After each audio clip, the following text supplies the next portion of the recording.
And I don't think I ever say that about a book. The hype on that one, yes.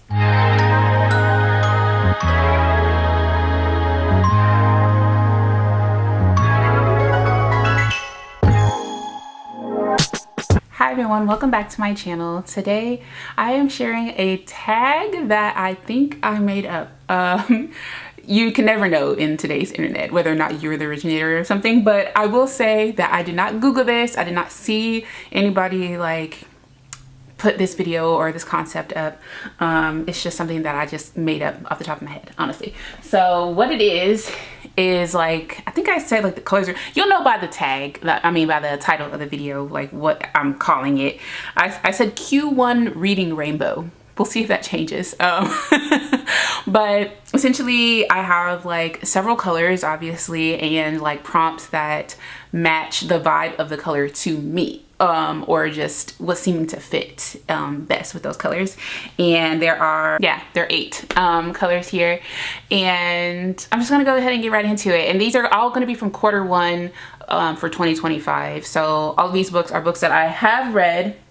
Yeah, I've read all of these books. They're from 2025. So you can consider them recommendations based upon like what I say about the books. But let's just go ahead and get into it. If you haven't already subscribed, please consider doing so before moving on. And if you like this style of video, if you like me creating tags off the top of my head, give the video a thumbs up, and I'll try to come up with some more because this was pretty fun. So let's just go ahead and get right into it. So the first color is red, and the prompt for that is a book that pissed me off. If you are not new to my channel, then I'll give you one guess down in the comments. What book do you think pissed me off real bad? The answer is Moth to a Flame. Look, I have so many conflicting opinions and feelings about this book, but it did what it was supposed to do because I think about this book so freaking often. And like, you're not gonna believe me when I say it, but like, I would totally reread this. I said I wouldn't. I said I would never. I said I would never recommend it and all of these things, but like, because it pissed me off so bad. It was such a disturbing book, such an upsetting book, so devastating, like, but powerful. Not powerful enough for me to continue the series at this time, but this is going to be my red book. All right, the orange book is a book that I would recommend to anyone, and that is going to be Viola Davis, Finding Me. I picked this book because it is short. The audiobook is phenomenal. A lot of people are familiar with Viola Davis's work as an artist, as an actress. I very much love her and her work. And I feel like this is something that could suit readers, non-readers, fiction readers, non-fiction readers. Like, this is not going to feel like a chore, especially like if you like her as like a human. I think it doesn't feel like I'm reading nonfiction. It actually feels like a story, and I feel like there's a little bit of a personal investment, as personal as it could be with like a famous person that you don't know. But I feel like there's a personal investment in it because like I want to know about her. I wanted to learn about her, and I think she's absolutely incredible. And after reading this book, like, my respect for her, if you can even imagine, has like increased exponentially. And I just loved and enjoyed this book very thoroughly. I normally don't rate nonfiction books, but this was a 5-star for me. No books are harmed in the process of this, if you hear me like plopping them on my ottoman. All right, Yellow.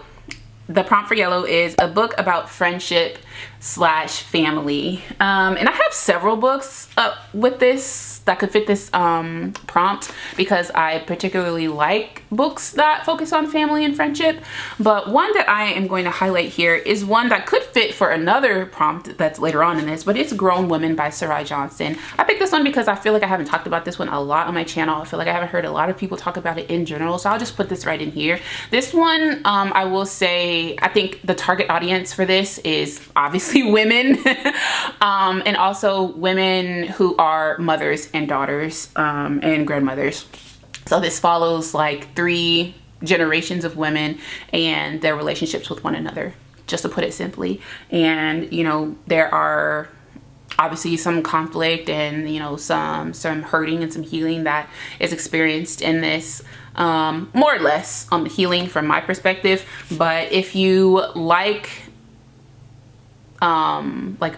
like mommy issue type books, this might do something for you. I won't say that it didn't do anything for me, but I was hoping for more. I needed more from this book. But it wasn't a terrible read. It just didn't hit the way that I thought it would. But nonetheless, it is strongly, entirely, wholly about family. The next color is green, and that is a book that inspired me, and I am surprised. I won't say shocked and surprised at the same time. I'm shocked that I have 2 nonfiction books on this list, but honestly, Undue Burden by Shefali Luthra, I think that's how you say their name, was very inspiring. This is, it says Life and Death Decisions in Post-War America. This is about post-war America, and like it's narrative nonfiction, and it tells of the dangers and the struggles of women seeking care, reproductive care, that's the word, in America after the overturning of Roe v. Wade. And there are several stories, several accounts of people in this, and like what they had to do, what they had to sacrifice, you know, the outcomes of those types of things. And it was just very enlightening. Like, it's not lost on me how impactful this political decision was and continues to be today. So it's just something that makes me very mindful about my impact and what I can do and what matters to me, and decisions that are going to be paramount to my safety and my family's safety. So it took me a while to get through this. It's not particularly like, you know, a cozy read, you know, but I'm very glad that I read this. For the blue prompt, I have a book that made me cry my little eyeballs out, and this one is one that I've talked about a little bit on my channel, but I haven't like gushed about it as much as I really feel like I could, and that is Chaos Theory by Nick Stone. This is a YA contemporary fiction / romance story, and it is so beautiful. It has mental health representation, very beautiful mental health representation, and different types of mental health representation, and it's so beautiful and powerful. And there's friendship in this, such a beautiful friendship. And it was this one quote in here, and I won't say what it is because it kind of spoils something for you, but there's one quote in this, and it was like one sentence and it ended like a chapter, and I just I cried 3 times reading this book. Just like, it's such a feeling book. Your little heart will bleed all over the place reading this, and I really liked it. And it was really short too. I read it in one sitting, and I super recommend it. Super recommend it. If I haven't talked about this book enough, please consider reading this if you ever see it out and about. Next, for purple, I have a book that I loved in all caps, and that is going to be the most recent book that I have finished. I think I might have read one book after this, but neither here nor there. It is Beautiful Broken Love by Shanora Williams. I know this is all over the Black booktube space, and for absolutely good reason. Like, I love this book so bad. Like, I immediately wanted to reread it. Like, thinking about the book that I was going to read after this, I was like, I really just want to run it back. Like, I truly did. And the audiobook, let's talk about the audiobook. Let's talk about the female narrator for the audiobook. I don't know baby girl's name, but she earned that freaking check. And I want to read more or listen to more from her because she put her freaking foot in that audiobook. It's so beautiful. The audiobook, the physical book, like, I want more. Please tell me, Shanora, please tell me there is more coming for. I haven't even told you what it's about. I'm sure you know what it's about, but I want to say this 6 stars. I'm not even gonna hold you. It's 6 stars for me. This is something, and I found it so powerful and so beautiful because of the writing and the content and like the hard topics and the humanism that is in this in and of itself, but also like I feel like this makes you an empath, whether or not you have experienced the things that the characters in this book have experienced. I I felt everything, and it's absolutely beautiful. I will reread this very soon. I love this book. That's all I'm gonna say. The hype is well deserved for that one. And I don't think I ever say that about a book. The hype on that one, yes. Okay, next I have White, and that is a book that I forgot I even read. And to be fair, the book that I picked, there are a couple more that I could have picked, but the book that I picked for the prompt before I even like looked at my reading stats was Aphrodite and the Duke by J.J. McAvoy. Did I like this book? Yes, I enjoyed it. It was a 3-star. Most of my 3 stars, I'm gonna forget I read them eventually. And this was the first book that I read this year, so it's fair. I have the rest of the series back here. I haven't read it yet, probably because I forgot I read the first one, but it was cute and like it's cool. I don't not recommend it. It was a good time, it was a fun time, but it was very Bridgerton-like. If you've watched the first season of Bridgerton, that's the only season of Bridgerton I've ever watched. This gives that heavy. So from that perspective, it's like, okay, it wasn't anything like revolutionary or anything, but it was entertaining. The audiobook was cute. Meh.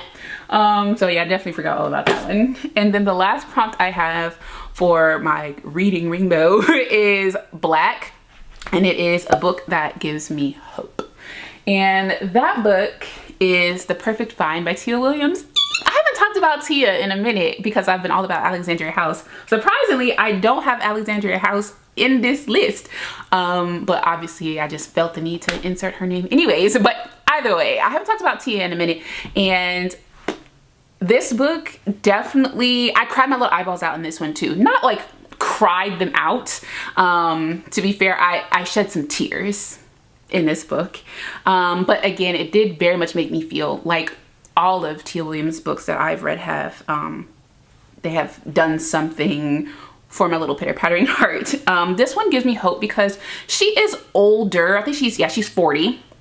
Jenna is 40, and she has taken a step back from her career for one reason or another. She was like really on the top and like, you know, kicking butt and taking names, and then she had to pull back and kind of start all over at an older age, right? She's in her 40s, and then she like meets this guy, and you know, she still has like hopes of being a mom, and she's heavily single.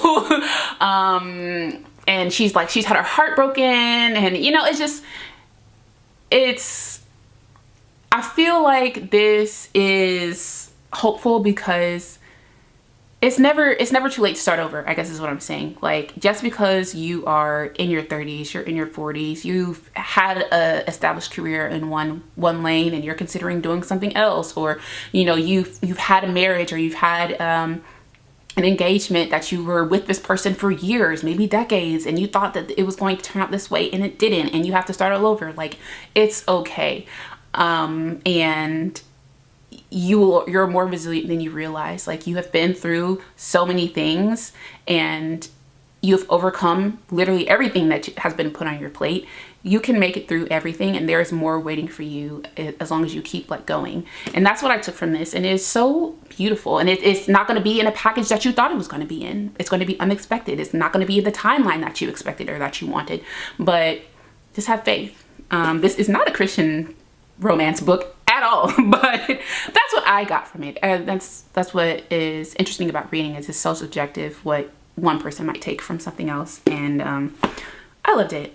I loved it. And that is going to be my Q1 reading wrap up in like this taggy type situation, because I could have done like, you know, my favorite books or whatever, but I feel like the books that I picked here are not necessarily books I would have pulled and talked about and like revisited with you guys, but I highlighted what needed to be highlighted for freaking sure as far as Q1 goes. And I think so far, like, it's been decent. It's been real decent. So if you like this video, please give it a thumbs up and leave in the comments down below what your Q1 reading rainbow bookies are. I'll leave the prompts in the description box as well. And any of you booktube girlies who are interested in doing this video, please do. I think it'll be really, really fun and just different than like my quarter 1 favorites. I just kind of want to see like snoop your shelves and like revisit some of the books that you may or may not have forgotten, or things that you want to highlight in a different way, whatever. I think it'd be really fun. So all of my booktube friends, definitely give the video a chance if you have interest, but I would love to see. And otherwise, just leave it in the comments down below what your answers to the prompts are, because we're all looking for book recs. Okay, we're all each other's like worst besties as far as inspiring us to buy more books. I know, I'm sorry. Other than that, thank you guys so much for watching. If you haven't already subscribed, please consider doing so before moving on, and I'll see you guys in my next video. Bye.